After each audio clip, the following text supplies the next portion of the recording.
За амар мэнд байцгаана уу. Та бүхэндээ зуны тэргүүн сарын шинийн 5-ны бэлэгцээ өдрийн мэнд төргий.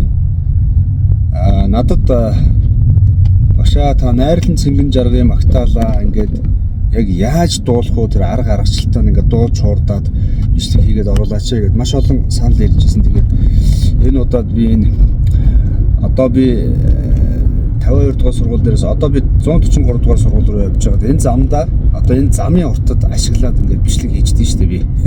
Тэгэхгүй надад өөр сул цаг ерөөсөө байдгүй. Маш их ажилтаа олон ажилтаа юм зав чөлөө мото хүн байгаамаа. Тэрийг та бүхэн ойлгоорой. За тэгээд найрлан цэнгэн жаргын магтаал си бемол мажорт явдаг. Морин уурын үндсэн хөгшүүдэ тийм ээ. Яг энэ дээр би хэдийн юм хэлье. Би яг шавнартаа зааж байгаа юм шиг яг тийм арга аргачлаар хийж өгөхийг бодъё. Жишээлбэл нэгдүгээр бодог эсгиудэ дэлгэнэ гэхэд одоо хүмүүс жирийн хүмүүс бол анзаардаггүй нэг юм байдаг л та бид нэр хэлээд өгчээ. Дэлгэн хоолоо угийн энэ нэгэд үзүүрийн. За тэгээд энэ хоёр ижил гүйгүлэгчийг ялангуяа ингээд тусдан салгаж хэлэхгүй бол эсгиудэ дэлгэнэ гэд шууд болчиход байгаа. Тэгэхээр эсгиудэ дэлгэнэ гэд салгаж өгвөл тэр үг чинь маш үнцэнтэй зөв сонсогдно үзэгчтэй тийм ээ. За энийг анхаарал явуучаарай. Цаашдаа энэ иймэрхүү үгнүүд их олон давтагдах учраас тийм ээ. За багш нь удаан темпээр дуулъя. Эсгиудэ дэлгэнэ гэд уршигаа ингэж гаргаж өгж байгаа шидэж өгнө гэж ярьдаг. Эрхэм зочдон урин залаад.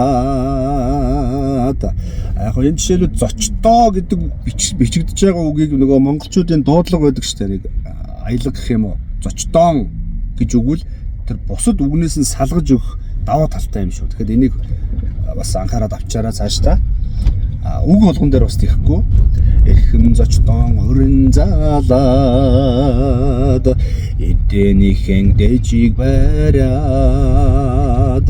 эргэн хоньны ууцаа таалан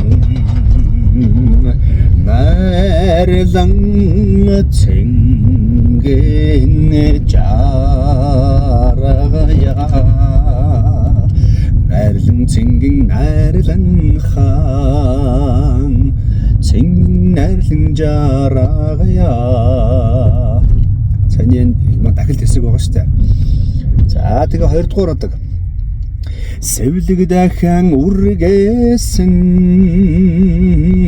Эсвэл сэвлэг дахин үргээсэн гэж бас авч болно. Сэргэлэн хонгор дүүдэн сүүн цагаан сэтгэлээсэн сайн бүхний дэдийг өрөөё найрлан цэнгэн жаргая найрлан цэнгэн найрлан хаан цэнгэн найрлан жаргая. За тэгээд 3 дугаар бодог тийм ээ. Алтан төрдөн үнсүүсэн алдаргавьяд таандан алт цэнхэр хадган бариад ариун бүхний дэдийг өрөөё найрлан цэнгэн жаргая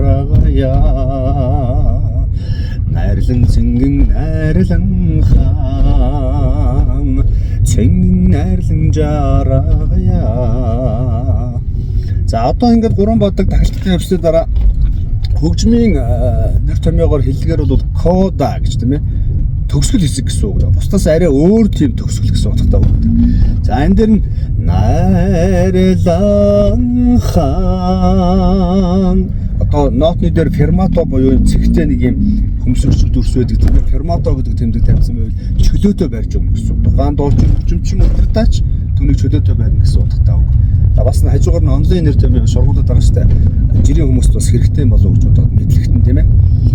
Цэнгэн хэн удаашрлаа. Гүнзгий амьсгаваад найрлан цэнгэн жаргая. 4 дугаар бодог. Сэвлэг дахин үргээсэн. Алдаргавьяд таандан алт цэнхэр хадган бариад ариун бүхний дэдийг өрөөё найрлан цэнгэн найрлан хаан цэнгэн найрлан жаргая найрлан цэнгэн найрлан хаан цэнгэн найрлан жаргая. За тэгээд 5 дугаар бодог тийм ээ. Алтан төрдөн үнсүүсэн алдаргавьяд таандан алт цэнхэр хадган бариад ариун бүхний дэдийг өрөөё Энэ ва гэдэг хүртэл ингээд удаашрж байгаад яг тэр ва гэдгээс эхлээд үндсэн темпэнд буцаад орчиж байгаа. А темпо гэдэг тийм ээ. Найрлан цэнгэн чараа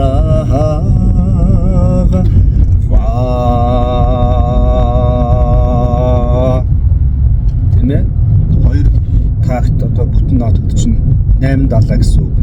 Brevis гэж нот байт юм да. Хоёр бүтэн нот нийлээд brevis буюу 870 нот болно. 8 гишгэн гэсэн утгатай үг. За тэгээд энэ маягаар ингээд дуулаараа би дараа нь яг хуурдж байгаа бичлэг бас амжуул оруулъя. Дуулаад хуурдахад бол тухайн хүнээс маш их одоо мэдрэмж, мөр хөдөлмөр, ур чадвар шаарддаг. Ялангуяа анхны шатны одоо миний одоо шилүү 52 дугаар сургууль дээр явж байгаа хүүхдүүд одоо нэг 6-7 сар болж байгаа хүүхдүүд авахгүй. Тэдний хувьд бол маш хүнд. Тэгэхээр маш энгийн аргуудаар эхлээд зөвхөн дуулна. Тэгээд дээрэс нь магадгүй биелгээний элементүүд орж ирээ. Биелээд явуулах сайн байна. За тэгээд тэрний дараа сурсныхаа дараа маш сайн болсныхаа дараа морин хууртайгаа хуурдаж нийлнэ тийм ээ. Морин хуурыг ч гэсэндээ эхлээд баруун гараа маш сайн хийж цээжилжээд зүүн гараа тусад нь хийгээд дараа нь баруун зүүн гар хоёроо нийлүүл нэр нь төгөлдөр уурч гэсэн ялгаагүй шүү дээ. Тэгэж ер нь бол хөгжим сурахад маш их цагийн хуваартай маш их тийм системтэйгээр маш их бүтээлч байдлаар ажиллаж байж үр дүнд хүрж одоо яг зөв хөгжим бүтээл дуурдаг шүү. Тэгэхээр бид нарыг одоо хөгжимчдийг гэдэг юм уу дуучдыг тийм ээ уран бүтээлчдийг маш амархан хялбархан бас арга замаар амьдраа дээр гэж хүмүүс их ойлгодгийн хүмүүс их олон байд юм шиг үлээ. Тэр хүмүүс сандж хэлэхэд та бүхэн урлагийн амьдралаар нэг өдөр амьдраад үзээрэй. Тэгэхээр ямар их хичээл зүтгэл гарч. Гэтэ би нэг хэцүү хүнд гэж байгаа юм биш шүү. Ер нь бол маш их ажилланаа. Цаг наргуул ажиллана гэсэн үг. Багш нь өөрөө маш их завгүй байдаг шүү дээ. Тэгээ яг энэ завгүй байдаг маань байнгын ингэ хөдөлмөрлөж ажиллаж бүтээж байж энэ бүхнийг амжуулдаг юм аа гэж хэлэх гээд байгаа юм. За тэгээ та бүхэндээ амжилт хүсье. Найрал цэнгэн жаргал магтаалыг би маш олоолаа болоод хэдэн мянгуулаа тийм ээ хэдэн 100 мянгуулаа ч юм уу энэхүү сайхан магтаалыг нэг төв талбайд тийм ээ их эзэн Чингис хааныхаа талбайд дуулж хуурдах юмсан гэж мөрөөддөг. Тэгэхээр энэ мөрөөдлийн маань та бүхэн биелүүлэхийн төлөө хамтдаа зүтгэнэ гэж найдаж байна. Та бүхэн маань найрлан цэнгэн жаргаарай гэж өрөөё багш. За амжилт хүсье.